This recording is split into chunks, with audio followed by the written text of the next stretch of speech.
heard of Toastmasters was in 2016 when I just entered first PU. I remember my founder mentioning about it, and he vaguely said it's about communication and things like that. Like Sakshi's neighbors, if I heard of Toastmasters for the first time, I also would think it's something related to baking or cooking. It's not. And the second time I heard about Toastmasters was from DTM DJ when he came to Transcend, and he told he has his own club and things like that. Cut to 2020 when Rahul Bajaj was part of this club. He was the VPN, and he was posting a lot of memes. Like every day there used to be a post or a meme about why you should join Toastmasters, why you should join Speechcraft, and how you are better than others if you join Speechcraft. First 3 days when his story kept popping, I just ignored. The fourth day I got really irritated. I'm like, dude, what is this? Why are you posting memes about this? How can I be better? And then he spoke to me for an hour, and he gave me the contact of Shashank Raghavendra, who was then back a member of this club, and he was coordinating Speechcraft. I finally joined Speechcraft along with 2 other friends, and Vishisht is also a fellow batchmate. And Speechcraft is done. I became a member. I sat down with Abhinav to choose my pathway because he was the VP back then. He just told, dude, just choose dynamic leadership. Most of us also have chosen that only. It'll be easy for you. I thought, okay, my mentor also same pathway, I am also same pathway, he'll be able to help me easily. So, dynamic leadership it was. Starting off with what I learned in dynamic leadership now is something that I have to express. So coming to level 1, I must tell you it gave me the freedom to express my opinion, and it built the self-confidence. Why, you may ask? First speech is your icebreaker. First, basically level 1 is common for all of them in any party you choose. And the research and present speech and the evaluation and feedback speech basically gave me the privilege or the freedom to express who I am, because I remember speaking about why temples are so important and how it was built back then and why it is important to have such a structure for a temple.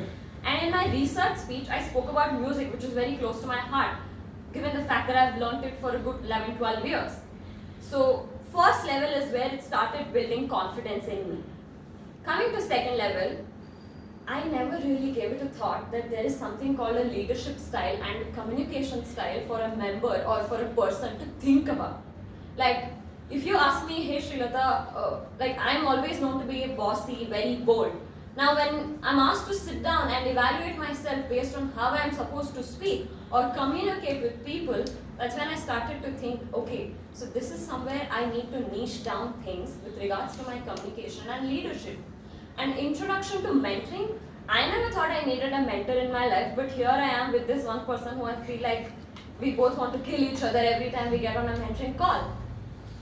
So this is something that I feel like has enhanced my growth. To what added to my self-confidence is I did go back and reflect on my past, because until then I never had thought about, okay, there's a leadership style that I need to build, or there's a communication style that I need to be mindful about. Coming to level 3, there's a project called Negotiate the Best Outcome. Now this is a project where I actually thought I never negotiated in my entire life. I thought negotiation happens only in boardrooms or with corporate people. However, negotiating with your friend to decide on what game to play is still a negotiation. Deciding on a place to go out and hang out with your friends is still a negotiation. And that's when I realized we all negotiate with fruit sellers, flower vendors, but little do we put a thought into what we are doing. And storytelling is an elective that I chose. I spoke about my great-grandmother. If I had not chosen that elective, I wouldn't even know that significance of what my past was. So level 3 made me explore things that I never even thought about. Level 2 did make me reflect on my past. But level 3 made me realize that whatever you do it sincerely, because you never know what could be your speech content. Level 4 and 5 was so challenging. I swear to God, I've never cried so much for level 4 and 5. I should say I cried for good, because When I started my level 4, I was the president. I was assigned as a club mentor. I had this triple crown. And the fact that now I'm a level 4 speaker was something that I built the pressure to myself. And that's when I realized that if I don't give a good speech, then people will look down upon me. So that's when I started getting scared. And I started calling it boring. And I started escaping. So once I got on, like Arvind came to me and he said, you usually have your scripts ready by Tuesday or Wednesday. It's already Friday. Sunday you have a speech. Where is your script? Why haven't you gotten back to me? And I told, no, this project is very boring. I don't know what to do. And he said, oh, so you've done it 100 times and that's why you're calling it boring? And that's when I had to face my reality and I told him, no, I'm trying to escape from it and that's why I am struggling a lot with the content and I'm scared that I will, put myself down. And he said, remove the labels, speak like just you're a level 4 speaker. It's okay if you, mess it up as a member on a stage, but stop giving yourself the labels. So level 4 is when the challenge started and I called it boring because I didn't want to face the truth. However, he put me down to reality. Coming to level 5, I never thought I could give an educational session on how to introduce oneself, but there I was, and when he put a story, that was the first time he put a story about any of his mentee, saying so proud, and I thought, okay, I have passed all my exams today, and I'm very glad that, getting an appreciation from him is a great task, because he is so clinical with his criticism, he's not the same with what he appreciates. To make him appreciate you is a huge deal. So when he put up a story, I was flying. And there's one more compulsory project called Lead in Any Situation. When I joined Toastmasters, my intention was never to become a leader. It was just to come here, learn how to speak, learn how to talk on stage and with people and go home. However, there are a few people who've been constantly thankful for. One is Akshata, Ritu, Arvind, who've constantly pushed me to take up leadership roles because I was diligent. Of course, treasurer was a very minimal work. I did it without any hassle. Now VPE is where the struggle came. And little did I know that would push me to become the president. So attributing my gratitude and the growth to all these people is something that I owe it. And the fact that that particular pathway had a project called Lead in Any Situation made me realize that even if I didn't want to take up a leadership position, this pathway would have pushed me to take up a position, because that requires you to be a leader for a minimum period of 6 months and have your peers or your higher authority review you and you give a speech about how you led your organization in those 6 months. So I must say that things fall into place. I don't know if Abhinav telling that just choose dynamic leadership and me having to take up all these leadership positions fell into place coincidentally or not, but I'm sure and I believe that everything happens for a reason. So level 4 and 5 did teach me how to level up and not give myself any labels, and you will make mistakes all through the way. And just like how Bhumika once said, she said every bad speech makes for a good one, so that's what I believed in and I moved ahead. So thank you, Toastmaster Bhumika.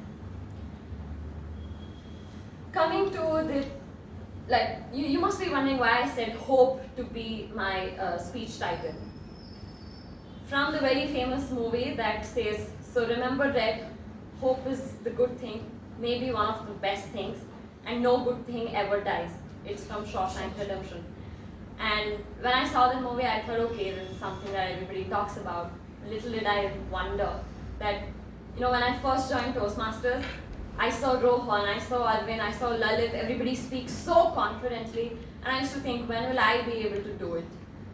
Today is, when I was practicing this speech, is when I realized that hope is not a tiny thing, it's actually one of the best things, and you keep hoping for it, you put your consistent efforts, I repeat, consistent efforts, your hope is not too far away from becoming the actual reality. So if it is anything, dynamic leadership pathway has definitely taught me to be more confident as a person, as a speaker, and as a leader. One small incident before I sign off.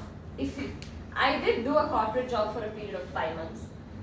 I was the only BCom graduate in that group. Of course, I got to the interview until the interview stage because my sister was working in that firm as well.